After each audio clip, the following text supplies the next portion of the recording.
Break के बाद स्वागत है आपका। बढ़ते हैं खबरों में आगे। बिहार के वैशाली पहुंचे गृह मंत्री अमित शाह ने नागरिकता कानून को लेकर जो भ्रांतियां फैल रही है उसे दूर करने की कोशिश की। इस दौरान तमाम राजनीतिक मुद्दों पर भी अमित शाह ने अपनी बात रखी। वहीं बिहार में आगामी विधानसभा चुनाव में एनडीए मजबूती के साथ सहयोगी दलों के उचित प्रतिनिधित्व के साथ चुनावी मैदान में उतरेगा और एनडीए खेमे के नेतृत्व की जिम्मेदारी नीतीश कुमार की होगी। ये भी अमित शाह ने मंच से वैशाली में स्पष्ट कर दिया। यानी कि नीतीश कुमार के नेतृत्व में ही एनडीए गठबंधन आने वाले चुनाव में मैदान में उतरेगा, जिसको लेकर काफी चर्चा भी चल रही थी, कयासों का दौर चल रहा था। लेकिन गृह मंत्री अमित शाह ने स्पष्ट कर दिया कि नीतीश कुमार ही एनडीए खेमे का नेतृत्व करेंगे। इसके अलावा और भी तमाम मुद्दे हैं जिसको लेकर अमित शाह ने वैशाली की सभा को संबोधित करते हुए स्थिति स्पष्ट की, खास तौर पर नागरिकता कानून को लेकर। इस सभा में क्या कुछ कहा अमित शाह ने, ये आपको सुनाते हैं। बिहार के मुसलमान भाइयों को कहने आया हूं, आप इस कानून को पढ़े और राहुल बाबा आपको और लालू प्रसाद यादव को भी बताने आया। जनता को गुमराह मत करिए। ममता दीदी और केजरीवाल जी, आप भी जनता को गुमराह मत करिए। मैं आज सरेआम बिहार की जनता को कहने आया हूं कि ये कानून के अंदर किसी की नागरिकता लेने का कोई प्रावधान ही नहीं है, नागरिकता देने का प्रावधान है। इससे किसी की नागरिकता जा नहीं सकती है। सबूत कहां है? सबूत कहां है? और इमरान खान भी कह रहे सबूत कहां है? ये सारे मुद्दों पर लालू प्रसाद, कांग्रेस, ममता, केजरीवाल, उनकी भाषा और पाकिस्तान के प्रधानमंत्री की भाषा एक ही दिखाई पड़ती है। बिहार वालों, मुझे तो मालूम ही नहीं पड़ता ये सबके बीच में रिश्ता क्या है, रिश्ता क्या है। अफवाह फैलाना चाहते हैं कि बिहार के अंदर अगला चुनाव कैसे होगा। मैं आज सारी अफवाहों का निरसन करने आया हूं। बिहार के अंदर अगला चुनाव नीतीश जी के नेतृत्व में एनडीए लड़ेगा। भाजपा और जदयू दोनों एक साथ लड़ने वाले। अमित शाह के इस दौरे पर और अधिक बातचीत के लिए रुख करेंगे पटना स्टूडियो का, जहां से हमारे साथ वरिष्ठ पत्रकार मनोज जी जुड़े हुए हैं। मनोज जी, स्वागत है आपका ओंकार अवामी पर। मनोज जी, अमित शाह वैशाली पहुंचे, नागरिकता कानून को लेकर जो भ्रम की स्थिति है या फिर भ्रम की स्थिति बनाने की कोशिश है और ऐसे कोशिश करने वालों पर निशाना साधा, खास तौर पर आरजेडी और सहयोगियों पर, कांग्रेस पर। इस पर जानना चाहेंगे आपसे, ये जो जोर शोर से आरजेडी और कांग्रेस नागरिकता कानून का विरोध कर रही है, बिहार में किस तरह का हिंसक प्रदर्शन देखने को मिला था इस मुद्दे को लेकर, ये लोग भूले नहीं होंगे। और अब क्या लगता है अमित शाह के दौरे को लेकर और तमाम बीजेपी नेताओं के प्रचार प्रसार अभियान के बाद कुछ प्रभाव पड़ेगा? दीपक, ये इस सवाल पर मैं पहले भी ये कह चुका हूं कि सीए, एनआरसी, ये दोनों ही चीजें अलग अलग हैं।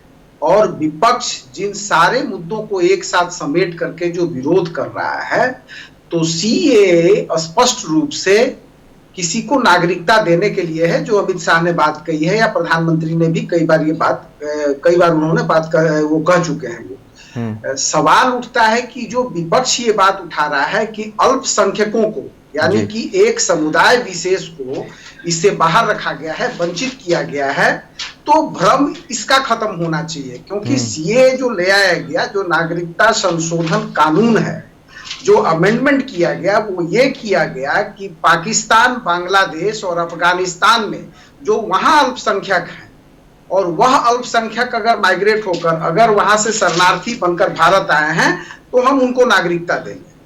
तो जो वहां के अल्पसंख्यक हैं उनको यहां पर नागरिकता दी जा रही है। बात सिर्फ यही स्पष्ट होनी है। और विपक्ष का जहां तक सवाल है और सरकार का जहां तक सवाल है, तो इसमें दोनों ही तरफ से कुछ कुछ खामियां हुई हैं, गलतियां हुई हैं, चूक हुए हैं।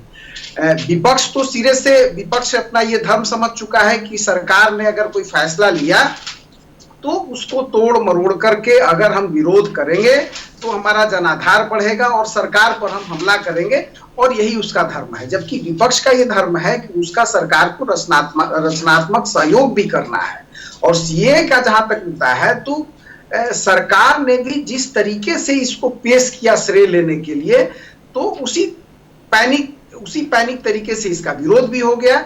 लेकिन कुल मिलाकर के अमित शाह जी ने और प्रधानमंत्री नरेंद्र मोदी जी ने जो बातें कही हैं कि सीएए किसी की नागरिकता छीनने का सवाल नहीं है इससे, तो ये बातें सत्य हैं और ये स्पष्ट है। अमेंडमेंट को भी अगर कोई पढ़ने वाला होगा तो पढ़ लेगा कि ये नागरिकता देने की बात है। जहां तक अल्पसंख्यकों का मुद्दा उठाया जा रहा है कि भारत में जो अल्पसंख्यक आए हैं वहां से उनको हम दरकिनार कर रहे हैं, मुस्लिमों को हम नहीं दे रहे हैं, तो ये इस तरह की कहीं से भी कोई कॉम्युनल बात इसमें नहीं आनी चाहिए। और अगर कहीं उस तरीके की बात है तो सरकार उसके साथ बैठकर इस पर विचार विमर्श करना चाहिए।